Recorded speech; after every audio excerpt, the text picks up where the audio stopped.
Friends, good evening, Radhe Radhe, Ram Ram. तो hopefully आपका कोई टेक्निकल ग्लिच सेशन में नहीं है। आज का आपका टॉपिक रहेगा मैग्नेटिज्म। लास्ट क्लास में जहां तक मुझे याद है मैंने आपको इलेक्ट्रिसिटी आपका कराया था, और इलेक्ट्रिसिटी में यदि आप लोग डाउट पूछेंगे तो मैं आपको आगे न्यूमेरिकल की प्रैक्टिस करा दूंगी। बट अभी तक मुझे अपने वीडियो में कोई भी आपके ऐसे डाउट नहीं दिखाई दिए हैं, तो आप लोग जिन्होंने भी अभी तक ना देखी हो इलेक्ट्रिसिटी वाली वीडियो, एक बार आप लोग जरूर देख लेंगे।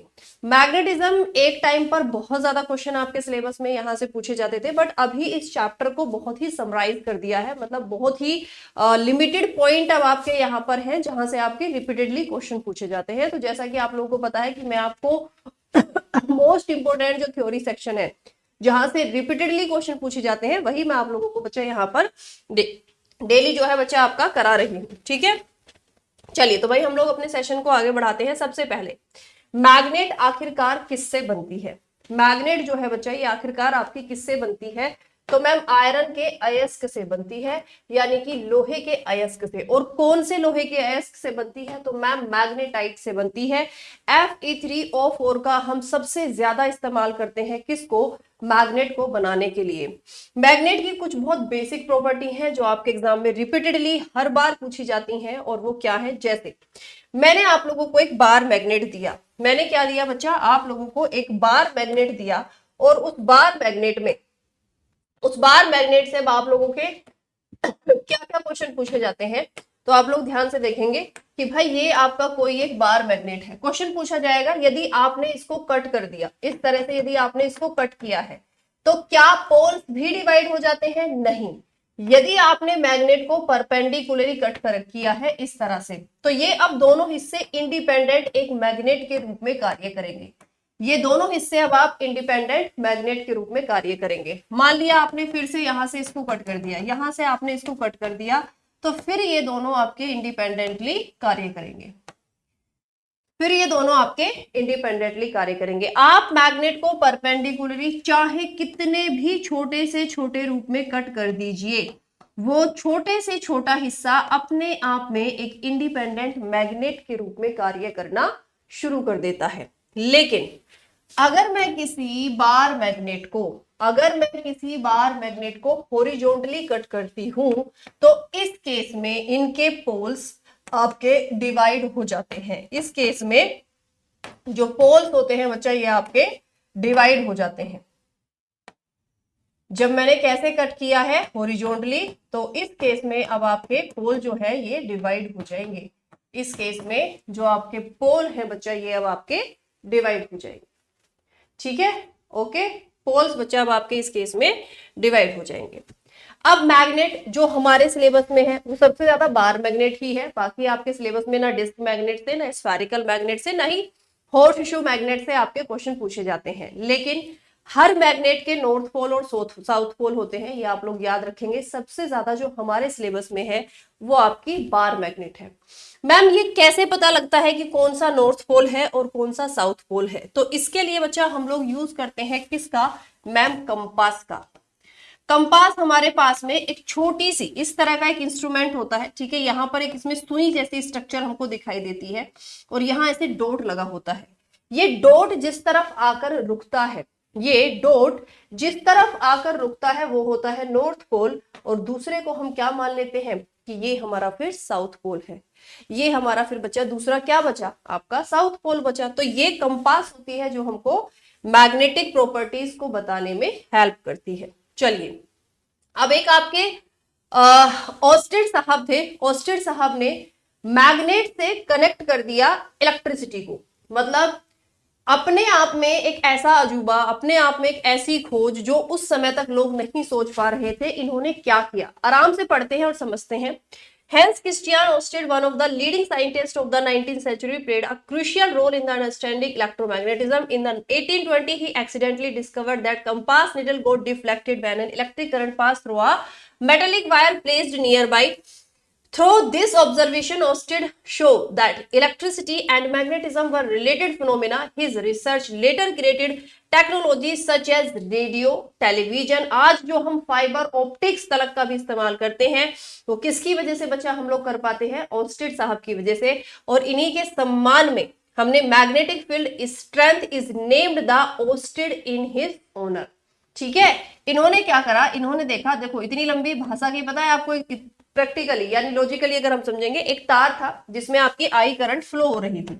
अब क्योंकि साइंटिस्ट है तो इनके इंस्ट्रूमेंट आसपास रखे रहते हैं। अब ये कोई आपका सर्किट है या कोई तार है जिसमें आपकी इलेक्ट्रिसिटी फ्लो हो रही है।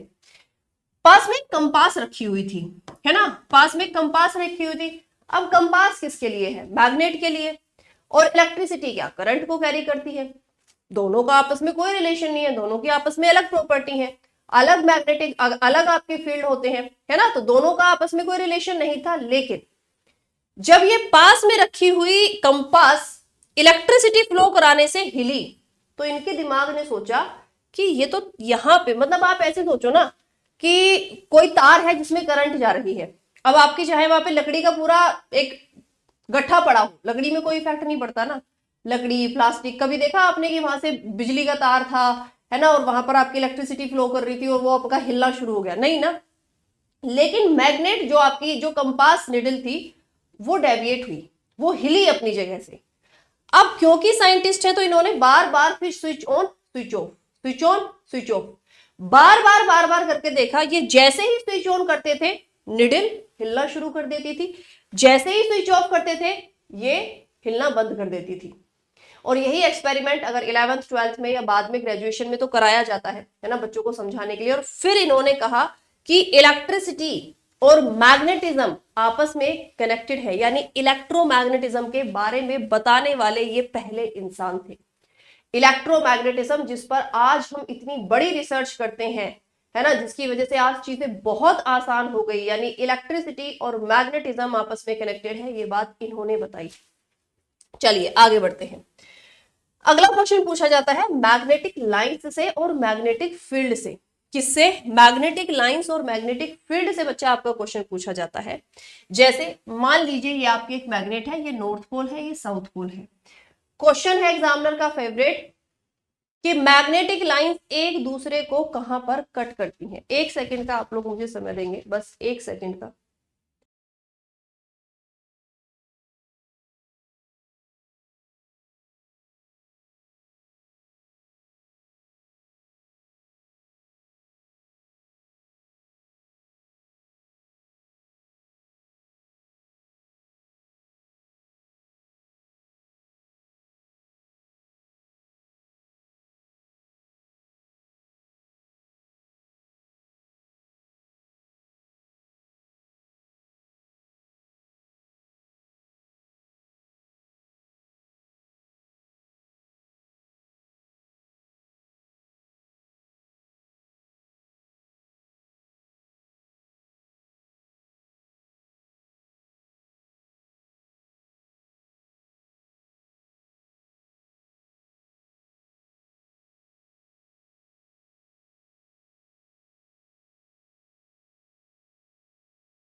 पानी भूल गई थी भाई, पानी पीने गई थी बस। ठीक है, तो देखो भाई, क्या आपका कि मैग्नेटिक लाइंस एक दूसरे को कहां पर कट करती हैं, आपका आंसर होगा मैग्नेटिक लाइंस एक दूसरे को कहीं पर भी कट नहीं करती। आप बोलते हो नॉर्थ पोल साउथ पोल, ये कट नहीं करती हैं, यहां आकर मर्ज हो जाती हैं। मर्ज करने में और कट करने में डिफरेंस होता है। मर्जिंग इज जस्ट लाइक एक इधर से आ रही थी, एक इधर से आ गई थी, दोनों एक दूसरे के साथ में मर्ज हो गई हैं। देखो ये सारी रेज आपस में एक दूसरे से मर्ज हो गई, लेकिन कट क्या ऐसे, कट क्या ऐसे। तो मैग्नेटिक लाइन कभी भी एक दूसरे को कट नहीं करती है किसी भी जगह पर, वो सिर्फ नॉर्थ और साउथ पोल पर आकर ऐसी लगती हैं कि मर्ज हो गई हैं। मैग्नेटिक लाइन कहां से निकलती हैं, कहां एंड होती हैं, तो मैग्नेटिक लाइंस नॉर्थ से निकलती हुई हमें प्रतीत होती हैं और साउथ पर जाकर एंड होती हुई प्रतीत होती हैं। और ये क्वेश्चन भी, ये एक्सपेरिमेंट भी हम किससे, कंपास से ही करते हैं। कंपास सुई को हम मैग्नेट के पास रखते हैं और जैसे जैसे जैसे जैसे रास्ता हमें दिखाती रहती है हम ये डॉट्स बनाते हैं और फिर इन डॉट्स को हम लोग क्या करते हैं बच्चा, आपके लाइन खींच के इनको बेसिकली ड्रॉ कर देते हैं। मैग्नेट के बाहर मैग्नेटिक लाइंस नॉर्थ से साउथ की तरफ चलती हैं, लेकिन मैग्नेट के अंदर उल्टा होता है। मैग्नेट के अंदर साउथ से निकलती हैं, नॉर्थ पर एंड होती है। मैग्नेट से निकलकर मैग्नेट के अंदर साउथ से निकलती हैं, नॉर्थ पर आपकी एंड होती हैं। तो एक दूसरे को कहीं पर भी कट नहीं होती है, एक दूसरे के पैरेलल होती है। मैग्नेटिक फील्ड क्या होता है? चुंबक के आसपास का वह क्षेत्र जहां पर कोई भी मैग्नेट कंपास को डेविएट करे, जहां तक कोई भी मैग्नेट कंपास को डेविएट करेगी, उसकी निडल को डेविएट करेगी, वही उसका मैग्नेटिक फील्ड होगा। भाई चुंबक के आसपास ज्यादा स्ट्रॉन्ग होता है मैग्नेटिक फील्ड, जो कंपास है वो आसानी से डिटेक्ट कर सकती है, लेकिन जैसे जैसे हम दूरी बढ़ाते हैं वैसे वैसे ही डेविएट होना कम हो जाता है। या एक और एक्सपेरिमेंट है, मान लिया आपके पास कोई लोहे की कील है या कोई दूसरी मैग्नेट है, आप पास में लाते हो, है ना, तो वो एकदम से उसकी तरफ खिंच जाती है। जैसे जैसे आप दूर ले जाते हो, दूरी बढ़ाते जाते हो, मैग्नेटिक फील्ड कम होता जाता है। तो ये क्वेश्चन भी पूछा जाता है कि दूरी के साथ मैग्नेटिक फील्ड का क्या रिलेशन है? तो दूरी के साथ मैग्नेटिक फील्ड कम होता है, दूरी के साथ मैग्नेटिक फील्ड आपका कम होता है। ये एक्सपेरिमेंट भाई मैंने आपको दिखाया हुआ है, सेम एक्सपेरिमेंट हम लोग करते हैं। चलिए, अब ये वो एक्सपेरिमेंट है जो आपके ऑस्टेड साहब ने किया था कि हमने सर्किट को ऑन किया, ऑफ किया, ऑन किया, ऑफ किया, है ना। तो मैग्नेटिक लाइंस आपकी जो कंपास है वो आपकी क्या होती है बच्चा? बेसिकली डेविएट होती है। लेकिन यहां एक चीज बड़ी अच्छी है इस एक्सपेरिमेंट में, एक बार पढ़ लेते हैं।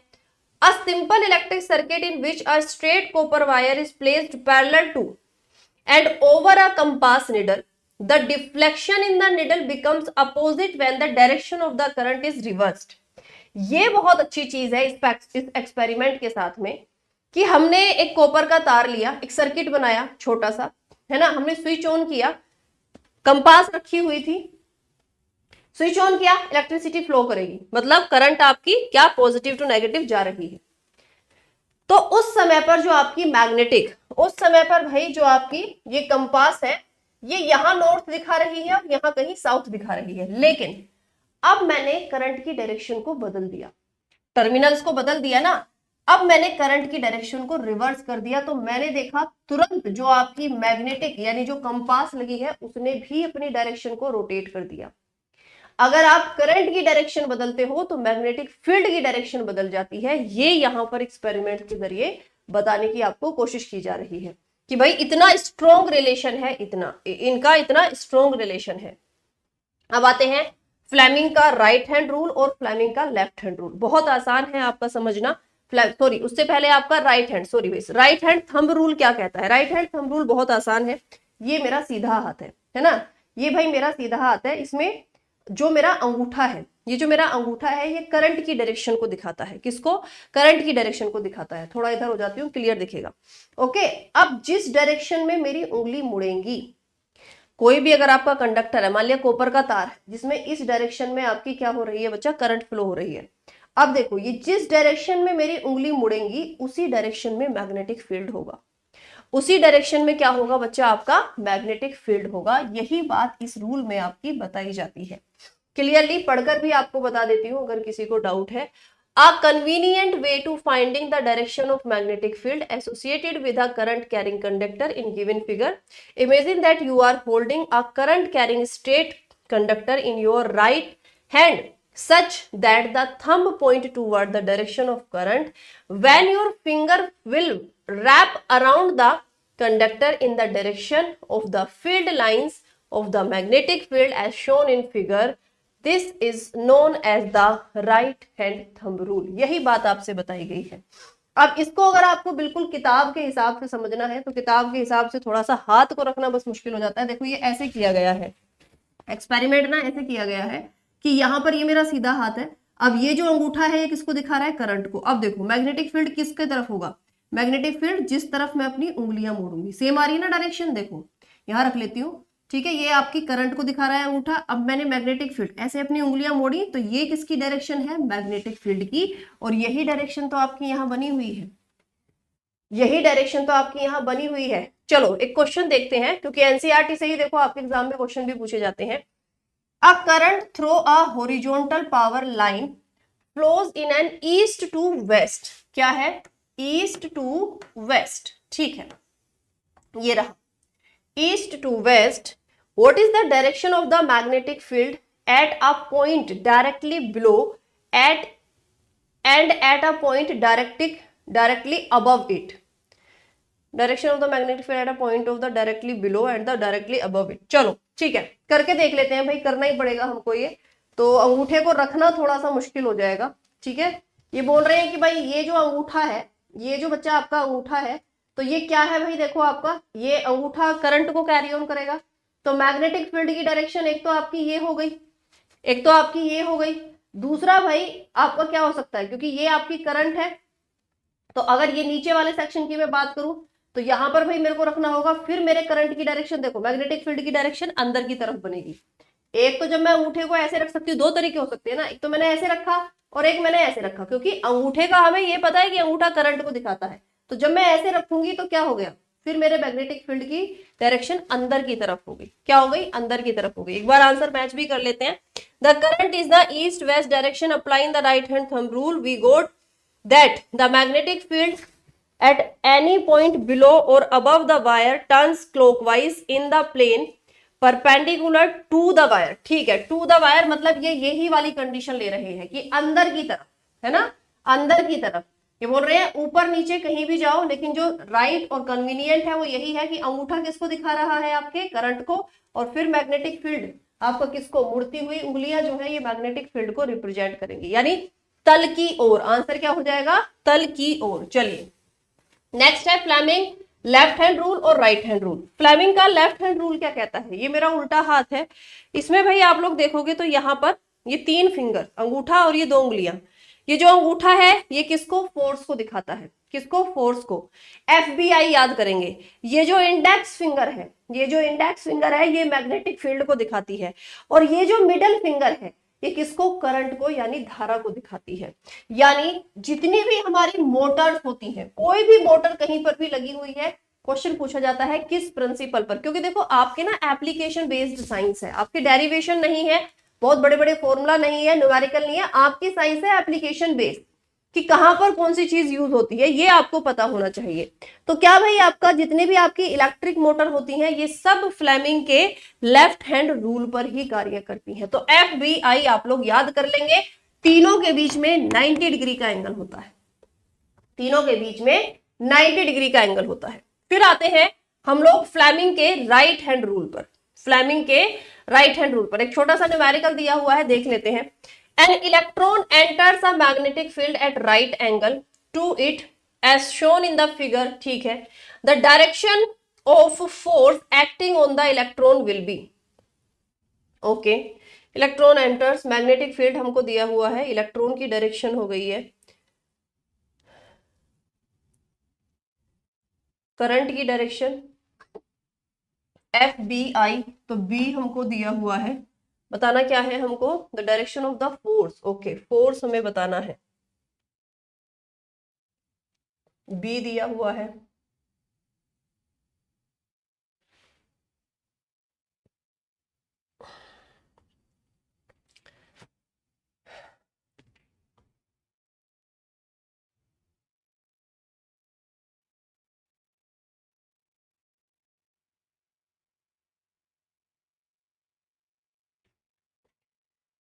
छोटी सी एक ट्रिक है जो मैंने आपको इलेक्ट्रिसिटी वाले चैप्टर में बताई थी, कि ये इलेक्ट्रॉन की डायरेक्शन दी हुई है, यानी इलेक्ट्रॉन की डायरेक्शन और फ्री इलेक्ट्रॉन की डायरेक्शन, या फ्री इलेक्ट्रॉन की डायरेक्शन और करंट की डायरेक्शन एक दूसरे के अपोजिट होती है। यानी अगर इलेक्ट्रॉन इस डायरेक्शन में एंटर करा है तो ये हमारी क्या हो जाएगी, करंट की डायरेक्शन हो जाएगी। अपोजिट होती है ना, ये हमारी करंट की डायरेक्शन हो जाएगी। तो इस केस में भाई आपका फोर्स यहाँ रिप्रेजेंट होगा, यही तो आपसे पूछा है ना, फोर्स ही पूछा था ना। हाँ, तो इस केस में हमारा फोर्स जो है ये x axis, y axis, z axis आपने पढ़ी है ना, एक्स एक्सिस, वाई एक्सिस और ये जेड एक्सिस। तो जेड एक्सिस क्या होती है, into the page, Z axis क्या होती है, इनटू द पेज। बस वही आपका छोटा सा यहाँ पर रूल इन्होंने लगाया है, कॉन्सेप्ट लगाया है। अब आते हैं फ्लेमिंग के राइट हैंड रूल पर। फ्लेमिंग के राइट हैंड रूल पर तो ये रहा भाई मेरा सीधा हाथ, सेम है, मुझे अंगूठे को और इन दोनों उंगलियों को एक दूसरे से 90 डिग्री पर रखना है। तो ये जो मेरा अंगूठा है ये किसको इस बार, मोशन को दिखाएगा, किसको, मोशन को दिखाएगा। और जो ये फिंगर है ना, जिससे गन चलाते हैं, ये वाली जो फिंगर है इसको इंडेक्स फिंगर बोलते हैं, सेम मैग्नेटिक फील्ड को रिप्रेजेंट करेगी। लेकिन जो मिडल फिंगर है ये इस बार करंट को नहीं, ये इस बार करंट नहीं, इंड्यूस्ड करंट को, किसको, ये प्रेरित धारा को इस बार आपका रिप्रेजेंट करेगी। तो अंगूठा मोशन गति को, ये इंड्यूस्ड करंट को, प्रेरित धारा को, और ये इंडेक्स फिंगर को बच्चा यहां पर, इंडेक्स फिंगर जो है ये मैग्नेटिक फील्ड को रिप्रेजेंट करेगी।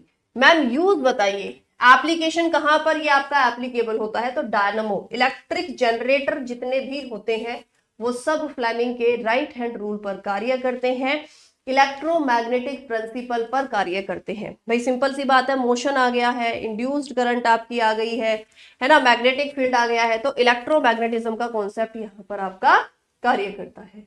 ओके, चलिए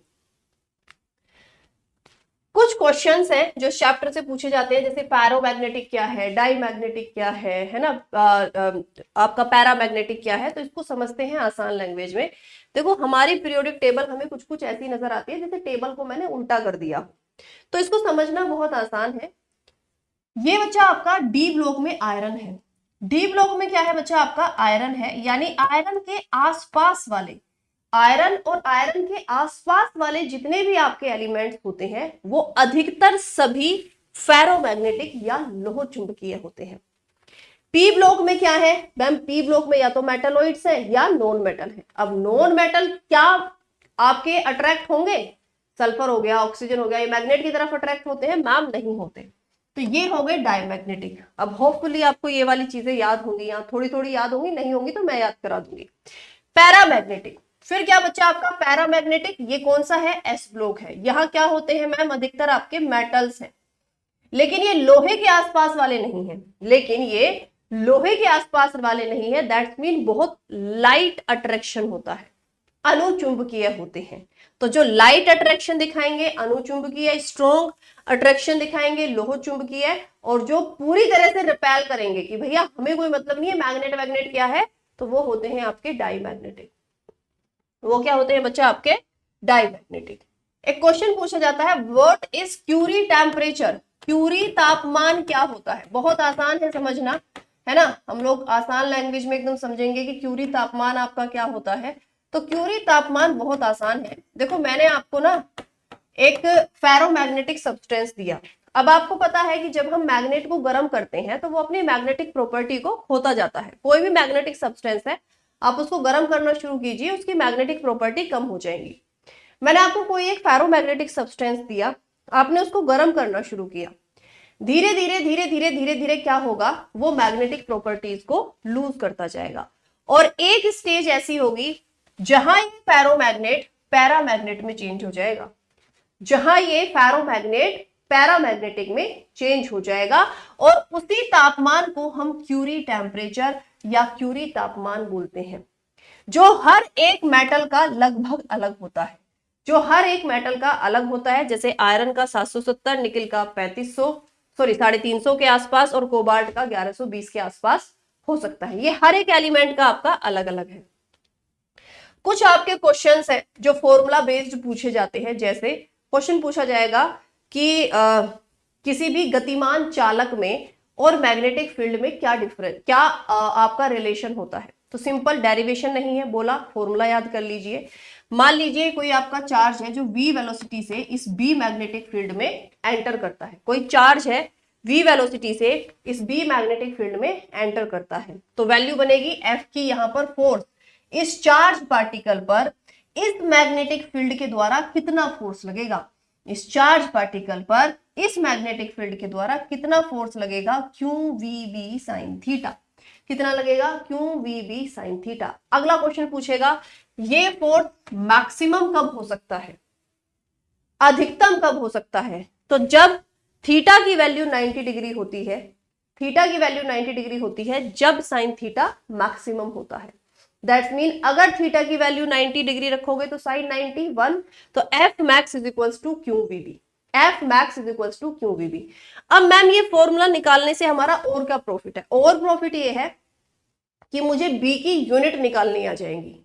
बी की जो अलग अलग यूनिट आपके एग्जाम में पूछी जाती है वो हम सब इस फॉर्मूला से निकाल सकते हैं। जैसे बी का फॉर्मूला बनेगा q F upon q into v, B का फॉर्मूला बनेगा F upon q into v, तो एक यूनिट बी की क्या बन गई, न्यूटन पर कूलाम मीटर पर सेकंड, न्यूटन पर कूलाम मीटर पर सेकंड। मैं अगली इक्वेशन में क्या करती हूं, अब मुझे यहां एक यूनिट तो मिल गई ना न्यूटन, अब मैं कूलाम और सेकंड को एक दूसरे के नीचे लिख देती हूँ, कूलाम और सेकंड को एक दूसरे के नीचे लिखा, मीटर को अलग लिख दिया, तो मेरी अगली यूनिट बन गई newton ampere metre, newton ampere metre. यहीं से तो क्वेश्चन पूछता है आपका एग्जामिनर। फिर उसके बाद में इस न्यूटन एम्पियर मीटर को हम और क्या लिख सकते हैं, टेस्ला। एसआई यूनिट होती है टेस्ला, सीजीएस में यूनिट होती है गोस, और 1 gauss is equal to 10 to the power 1 tesla is equal to 10 to the power 4 gauss. Okay, ये वाली जो यूनिट है ये एमकेएस, एमकेएस यूनिट अलग है, सीजीएस यूनिट अलग है, एसआई यूनिट अलग है, और एक और यूनिट होती है weber per metre square, weber per metre square, ये भी इसकी एक यूनिट है, ये भी बच्चा इसकी एक यूनिट है। चलिए नेक्स्ट हम लोग देखते हैं अगला क्या रहेगा। एक तार है ना, अगला इसी का क्वेश्चन पूछा जाता है कि कोई एक तार है जिसमें आई करंट फ्लो हो रही है, तार की लंबाई है एल, इससे किसी एक एंगल पर, कुछ भी एक थीटा एंगल है, आर दूरी पर एक चार्ज पार्टिकल रखा है। दोबारा बताऊं, एक तार है जिसमें आई करंट फ्लो हो रही है, तार की लंबाई एल है, इस तार से आर दूरी पर एक चार्ज पार्टिकल रखा हुआ है, लेकिन ये नॉर्मल नहीं है, ये पार्टिकल एक थीटा डिग्री एंगल के साथ में रखा हुआ है, मतलब यहां हो सकता है, यहां हो सकता है, यहां हो सकता है, कहीं पर भी हो सकता है। तो बताइए इस तार के द्वारा, क्योंकि अगर इलेक्ट्रिसिटी फ्लो हो रही है तो मैग्नेटिक फील्ड भी जरूर होगा इसके पास में। अब तो हमें पता लग गया ना कि भाई इलेक्ट्रिसिटी और मैग्नेटिक फील्ड आपस में कनेक्टेड है। इस तार के द्वारा इस चार्ज पार्टिकल पर कितना फोर्स लगेगा, इस तार के द्वारा इस चार्ज पार्टिकल पर कितना फोर्स लगेगा, तो F is equal to I B L sine theta. Simple formula क्या होता है, F is equal to I B L sine theta. अब इसमें भी सेम क्वेश्चन कि F मैक्सिमम कब होगा, F मैक्सिमम होगा जब theta is equal to 90 degree, theta is equal to 90 degree, यानी F max is equal to I B L, F max is equal to I B L.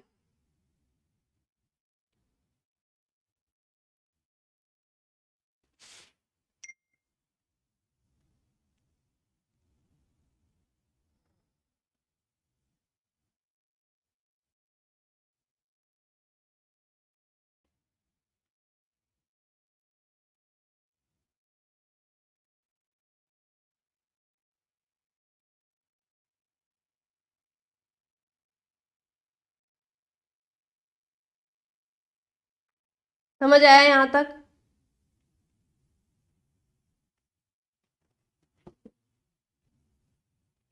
Clear हुआ? ठीक है, obviously doubt होगा तो भी आप कमेंट सेक्शन में ही बताओगे, लेकिन भाई मैं आपको बता देती हूँ, देखो ये क्लासेस आपके एग्जाम में बहुत ज्यादा हेल्प करेंगी, सो प्लीज जो भी बच्चे इन क्लासेस को देखते हैं अपने दोस्तों को बताया करो, रेफर किया करो, उनको क्लास भेजा करो। इसीलिए ये सीरीज शुरू की है कि वो बच्चे जो इकोनॉमिकली वीक हैं एटलीस्ट उनको एक अच्छा कंटेंट, एग्जाम ओरिएंटेड चीजें उन्हें मिल जाए सीखने के लिए। चलिए नेक्स्ट क्वेश्चन पूछा जाता है सेलेनोइड वगैरह से। अब सेलेनोइड होता क्या है, कैसे बनता है, यही आपको नहीं पता होगा तो सीख लेते हैं, कोई बात नहीं, नहीं पता है तो सीख लेते हैं। अब ये क्वेश्चन आपका क्या है, magnetic field due to a current through a circular loop. एक सर्कुलर लूप है ना, ये वाला आपका एक सर्कुलर लूप है, मतलब ऐसे समझो कि इसको हम एज अ सर्किट यूज करने वाले हैं। अब इस सर्कुलर लूप में देखो क्या होता है, ध्यान से पढ़ना पड़ेगा, ये हमें line to line. We have so far observed that the pattern of the magnetic lines produced around a current carrying straight wire। अभी बताया था मैंने आपको कि आई आपकी लंबाई है, उस पर वहां पर एक मैग्नेटिक फील्ड बनेगा। Suppose this straight wire is bent into form a circular loop। मैंने ये वाला जो तार है जो भी मैंने आपको दिखाया था, मैंने क्या करा कि बेटा एक काम करो, इस वाले तार को ऐसे घुमा के मोड़ दो, मोड़ सकते हैं ना तार को हम लोग, बस वही किया, ठीक है। अगला है, चलिए circular loop and a current is passed, current उसमें हम लोग कैरी ऑन रखेंगे। How would the magnetic field lines look like. अब मैग्नेटिक फील्ड की जो लाइन है वो कैसे बनेंगी। We know that the magnetic field produced by a current carrying straight wire depends inversely on the distance from it। मैंने अभी आप लोगों को ये बात बताई थी, क्या बात बताते हैं कि वी नो दैट, हम जानते हैं कि मैग्नेटिक फील्ड, जो मैग्नेटिक फील्ड चुंबकीय क्षेत्र होता है, produced by a current carrying straight wire, एक ऐसा मैग्नेटिक फील्ड, एक ऐसा चुंबकीय क्षेत्र जो एक धारावाही तार के द्वारा बनाया गया है, डिपेंड्स, निर्भर करता है, inversely on the distance from it, जितनी दूरी पर है ना, ये कितनी दूरी पर है, ये इस पर इसके इनवर्सली प्रोपोर्शन होता है। भाई अभी मैंने आपको बताया कि बेसिकली इन दोनों में जो रिलेशन होता है वो आपके किसका होता है, इनवर्सली प्रोपोर्शन का होता है ना, इनवर्सली प्रोपोर्शन का होता है। नहीं समझ में आया, फिर एक बार समझा देती हूँ। ये आपको समझा रहे हैं कि एक तार है जिसमें आई करंट फ्लो हो रही है, उसमें मैग्नेटिक फील्ड यानी चुंबकीय क्षेत्र आपका ऑब्वियसली होगा ही होगा। ये जो डिपेंड करता है, निर्भर है या रिलेशन है, या इन दोनों के बीच में जो आपका रिलेशन है वो क्या होता है, इनवर्सली प्रोपोर्शन में होता है, डिस्टेंस फ्रॉम इट, दूरी के इनवर्सली प्रोपोर्शन में होता है। Similarly, at every point of current carrying circular loop, the concentric circles represent the magnetic field around it would become larger and larger as we move away from the wire. यहां समझाने की आपसे कोशिश की जा रही है कि जैसे जैसे आप दूरी बढ़ाते जाओगे, जैसे जैसे आप दूरी बढ़ाते जाओगे इस तार से, वैसे वैसे मैग्नेटिक फील्ड आपका स्ट्रॉन्ग होता जाएगा। इनवर्सली रिलेशन यही तो हुआ। नहीं समझ आया, दोबारा बताती हूं। पहली लाइन बोली गई है मैग्नेटिक फील्ड यानी चुंबकीय क्षेत्र और दूरी एक दूसरे के इनवर्सली प्रोपोर्शन में है। अगली लाइन में बता रहे हैं similarly at every point of current carrying circular loop, यानी इस लूप के बारे में बात हो रही है। The concentric circles represent the magnetic field around it would become larger and larger as we move away from the wire. जैसे जैसे हमारी तार से दूरी बढ़ती जाती है वैसे वैसे मैग्नेटिक फील्ड बढ़ता जाता है, लगातार बढ़ता जाता है। By the time we reach at the center of the circular loop, the arc of these big circles would appear as a straight line. Every point on the wire carrying current would give rise to the magnetic field. जैसे जैसे ये concentric है ना, जैसे जैसे हम आपका बढ़ते जाते हैं, ठीक है, जैसे जैसे हमारी दूरी आपकी बढ़ती जाती है वैसे वैसे क्या हो रहा है कि जो ये सर्कल है ये किसमें, आर्क में चेंज हो रहा है। Big circle would appear as a straight line. Every point on the wire carrying current would give rise to the magnetic field appearing as a straight line at the center of the loop. By applying the right hand thumb rule, it is easy to check that every section of the wire contribute to the magnetic field lines in the same direction within the loop. ये बोल रहे हैं कि जैसे जैसे आप यहां से दूरी बढ़ाते जाओगे, और इसके देखो ये एक सर्कल है तो ऑब्वियसली इसका सेंटर यहां होगा, जैसे ही आप सेंटर पर आते हो तो ये एक स्ट्रेट लाइन आपको मिल जाती है। और मैग्नेटिक फील्ड की डायरेक्शन इन्होंने बोला है कि हम राइट हैंड थंब रूल निकालकर यहां से पता कर सकते हैं। कुल मिलाकर आपको सिर्फ इस पूरे एक्सपेरिमेंट से एक बात बतानी थी कि जैसे जैसे आपकी इस पॉइंट से दूरी बढ़ती है सेंटर की तरफ, वैसे वैसे मैग्नेटिक फील्ड जो है बच्चा आपका स्ट्रॉन्ग होता है, और ये जो आपकी सेंटर्स है ये आर्क में चेंज होने शुरू हो जाते हैं, मतलब स्ट्रेट लाइन जैसे हमको दिखने शुरू हो जाते हैं। ओके, चलिए आगे बढ़ते हैं, नेक्स्ट देखते हैं। फिर वही पॉइंट है, we know that the magnetic field produced by the current carrying wire. ये सिर्फ इन्होंने यहाँ पर क्या है आपका किससे रिप्रेजेंट करा है, थंब रूल जो है, मतलब जो राइट हैंड थंब रूल है वो बताया है। Where at a given point depends directly through the current passing through it. Therefore, if there is a circular coil having n turns, the field produced is n times. यानी हमें एक नया rule मिल गया कि B is proportional to n. मतलब अगर मैं इसके सर्कल्स ऐसे बढ़ाती जाऊंगी, टर्न्स अगर मैं इसके बढ़ाती जाऊंगी तो मैग्नेटिक फील्ड मेरा बढ़ता जाएगा। Okay, n times as larger as that produced by a single turn. This is because the current in each circular turn has the same direction and the field due to the each turn then just adds up. देखो simple सी बात है, ये बोल रहे हैं कि यहाँ पर भी भाई आपका जो सारी प्रॉपर्टी आपकी एक बार मैग्नेट के लिए लगती है ना वही है। सारी प्रॉपर्टी बिल्कुल एक बार मैग्नेट की तरह यहां पर आपकी लगने वाली है। अब नेक्स्ट सोलेनोइड। सोलेनोइड क्या होता है? मैंने कोई भी एक मेटल की वायर लिया, जैसे मान लिया कॉपर, है ना। अ coil of many circular turns of insulated copper wire wrapped closely in the shape of a cylinder as called a solenoid। मतलब मैंने क्या लिया, एक इंसुलेटेड कॉपर वायर लिया और उसको एक चारों तरफ एक सिलेंडर की तरह मैंने उसको रैप कर दिया। The pattern of the magnetic fields lines around a current carrying solenoid is shown in figure this one। Compare the pattern in the field with the magnetic field amount a bar magnet। They look like similar, ठीक है। In fact, one of the end solenoid behave a magnetic north pole। कुल मिला के सिर्फ आपको इतनी बात बताई गई है कि जब हम सोलेनोइड बनाते हैं ना, जब हम ये सोलेनोइड बनाते हैं तो इस सोलेनोइड के सबसे पहले तो हर एक पॉइंट पर जो आपका मैग्नेटिक फील्ड होता है वो इक्वल होता है। जैसे चुंबक के बाहर मैग्नेटिक फील्ड आपका नॉर्थ से निकलता है और साउथ पर एंड होता है मैग्नेटिक लाइंस, सेम सोलेनोइड के साथ में भी एक्सपेरिमेंट किया गया और सोलेनोइड के अंदर सेम बार मैग्नेट की तरह आपकी लाइन साउथ से निकलती हैं, नॉर्थ पर एंड होती है। पढ़ भी लेते हैं एक बार, चलिए। Yes, they are similar. In fact, one end of the solenoid behave as a magnetic north pole, while the other behave as the south pole. The field line inside the solenoid are in the form of parallel straight lines. This indicate that the magnetic field is the same at all points inside the solenoid। हर एक point पर आपका equal होगा। That is, the field is uniform inside the solenoid। A strong magnetic field, ये बहुत बार पूछा गया है कि एक समान होता है। सोलेनोइड परिनालिका के अंदर एक समान चुंबकीय क्षेत्र होता है। A strong magnetic field produced inside a solenoid can be used to magnetize a piece of magnetic material like soft iron when placed inside a coil। The magnet so formed as called an electromagnetism। इसको अच्छा, दूसरी वाला paragraph अच्छा है।